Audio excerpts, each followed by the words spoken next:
Hello, Undertow viewers. My name is AGS 001, or you might know me as the Game Boy Advance SP. Yes. Hey, what's up? This is Kevin from Undertow, and today we're looking at one of the best handheld consoles of all time, the Game Boy Advance SP. So this very compact and convenient handheld console came out in 2003. This is a couple years after the original Game Boy Advance was released in 2001. That's right, I said 2001. And yeah, this is a much improved design. Most of it is thanks to its size. I mean, this thing is small. It's only about 5 ounces, and man, it just flips open. So that's really great for protecting your screen. I know, like my old Game Boy, you know, it's all kinds of scratches on the screen. But you know, you can just put this in your pocket and not have to worry about it. Okay, so let's take a look at our buttons here. You've got a very solid D-pad. It kind of clicks for each direction, which is nice. You got your B and your A buttons. On the back, you've got L and R. And this button is quite important. That's the backlight button. So you could, you know, turn that on, and it would brighten up the screen quite a bit more. So I know that was always a big problem with the older Game Boys. So you had to be in like direct sunlight or under a lamp or something to get it to work most of the time.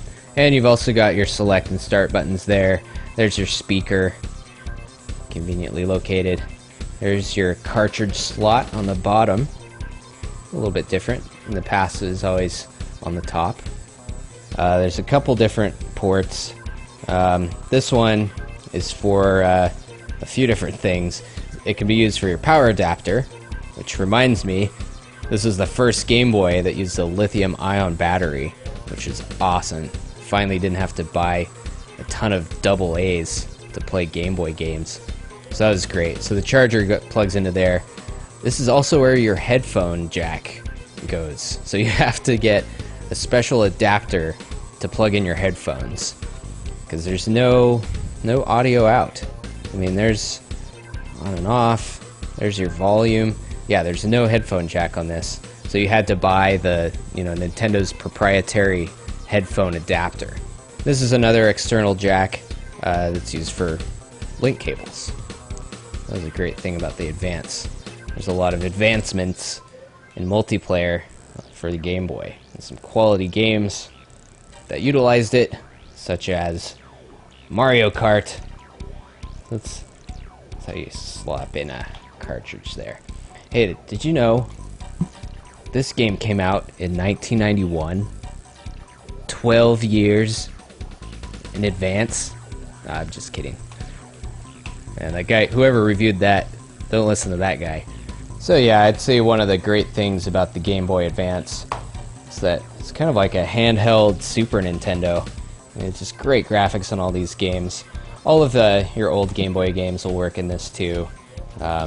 Just like the other Advance.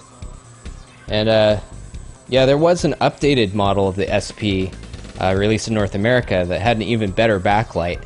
It's a little bit hard to find anywhere else, but that's the AGS 101. If you're still looking to get one of these, that might be the best one to get. But otherwise, this thing's awesome. Still one of my favorites. I still prefer to play advanced games on this over, you know, a DS. It's just so small, and yeah, that's good stuff. So yeah, that's it. That's the Game Boy Advance. Hope you're enjoying Game Boy Week. Bleh.